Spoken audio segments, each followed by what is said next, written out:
یہ اس زمانے کا ذکر ہے جب درندے دیہات میں مل جل کر زندگی بسر کرتے تھے اور قدرت نے انہیں قوت گواہی سے بھی عطا کر رکھی تھی۔ ایک سال بارش نام کو بھی نہ ہوئی، علاقے کے سب ندی نالے اور تالاب خشک ہو گئے۔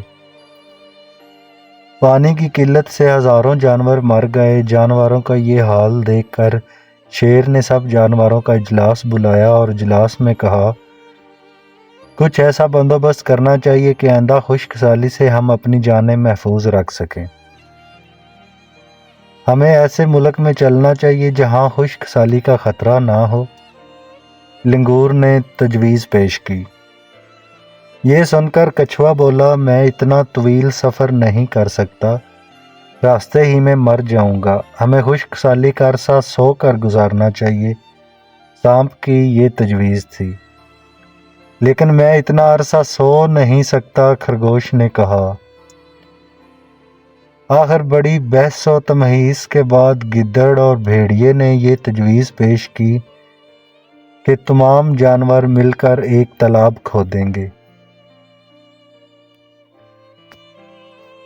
بارش کے موسم میں تالاب بھر جائے گا اور ہم خشک سالی سے محفوظ رہیں گے۔ یہ تجویز سب جانوروں نے منظور کر لی۔ دوسرے روز تالاب کھودنے سے پہلے یہ فیصلہ کیا گیا کہ ہر جانور باری باری کھودنے کا کام کرے، اور یہ بھی طے کیا گیا چونکہ بھیڑیے اور گدڑ کی یہ مشترکہ تجویز تھی، لہذا سب سے پہلے بھیڑیا کام کرے اور سب کے بعد گدڑ۔ کھدائی شروع ہو گئی اور آخر میں جب گدڑ کی باری آئی تو وہ غائب تھا۔ چونکہ تالاب تقریباً مکمل ہو چکا تھا، اس لیے یہ فیصلہ کیا گیا کہ گدڑ کے بغیر ہی کام کر لیا جائے۔ چند روز کے بعد مسلح دار بارش ہوئی، تالاب صاف پانی اور میٹھے پانی سے لبالب بھر گیا۔ پھر جانوروں نے یہ قانون بنا دیا کہ اس تالاب سے پانی پینے کی اجازت اسے ہی ہے جس نے کھدائی میں مدد کی تھی۔ پاس ہی جھاڑیوں میں چھپا ہوا گدڑ یہ سن رہا تھا۔ دوسرے روز بہت سویرے گدڑ تالاب پر آیا اور خوب جی بھر کر پانی پیا۔ پھر اس نے اپنا یہ معمول بنا لیا کہ جانوروں سے بہت پہلے تالاب پر آتا اور چوری چوری پانی پی کر بھاگ جاتا۔ چند دنوں کے بعد وہ اتنا دلیر ہو گیا کہ ایک صبح نہ صرف اس نے پانی پیا بلکہ تالاب میں نہاتا رہا۔ باقی جانور جب تالاب پر آئے تو انہوں نے پانی کو گدلا پایا۔ یہ کس نے کیا ہے؟ شیر گرایا۔ یہ کس کی شرارت ہے؟ یہ کون ہے؟ سب جانور ایک دوسرے سے پوچھنے لگے، مگر کوئی نہیں جانتا تھا کہ یہ کس کا جرم ہے۔ میں آپ کو بتاتا ہوں کہ مجرم کو پکڑنے کے لیے ہمیں کیا کرنا چاہیے، کچھوے نے کہا۔ میری پشت پر موم لیپ دیجیے اور میں ساری رات تالاب کے کنارے بیٹھ کر چور کا انتظار کروں گا اور اس بدماش کو ضرور پکڑ دوں گا۔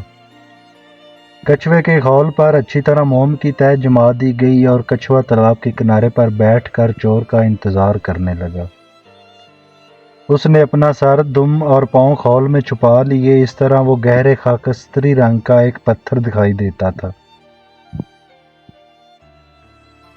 تھوڑے تھوڑے وقفے کے بعد وہ اپنا سر خول سے باہر نکال کر ادھر ادھر جھانکتا کہ کہیں کوئی آ تو نہیں رہا۔